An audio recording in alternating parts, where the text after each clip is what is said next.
Well, let's bring in now Gareth Redmond-King, who's in Baku. He's the head of the international programme at the Energy and Climate Intelligence Unit. Thank you very much for being with us today.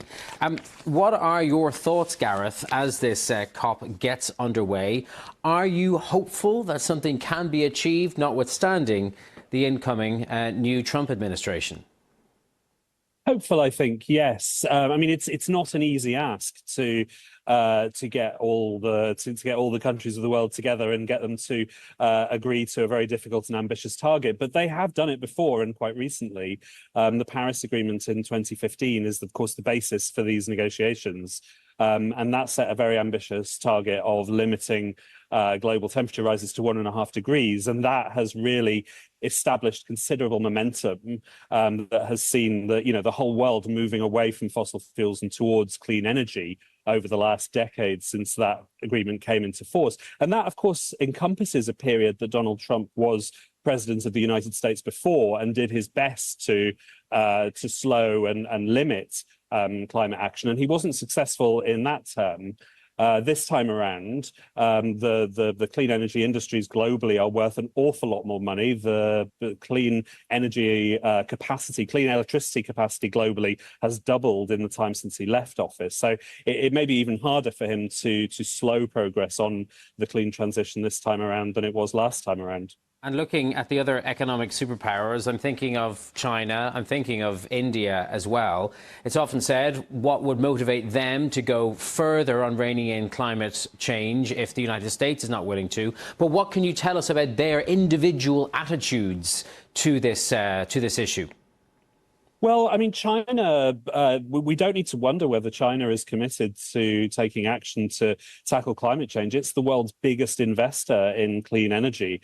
It is investing more than the whole of the rest of the world put together in terms of moving away from fossil fuels and towards renewables. It's reckoned that their emissions could, in fact, stay level and even start to fall from this year, which is ahead of their commitments that they had made in their promise under the Paris Agreement. They've hit their targets that they set under that pledge months and in some cases years early. So, I mean, they are pretty committed, and they have, in fact, of course, driven what we've seen in the last few years under the Biden administration with the introduction of the IRA, the Inflation Reduction Act, that created huge incentives to mobilize investment in clean energy. We've then seen the European Union competing with that to attract investment. We've actually been seeing a race to the top that in many ways has been fueled by China's commitments and indeed domination of some parts of the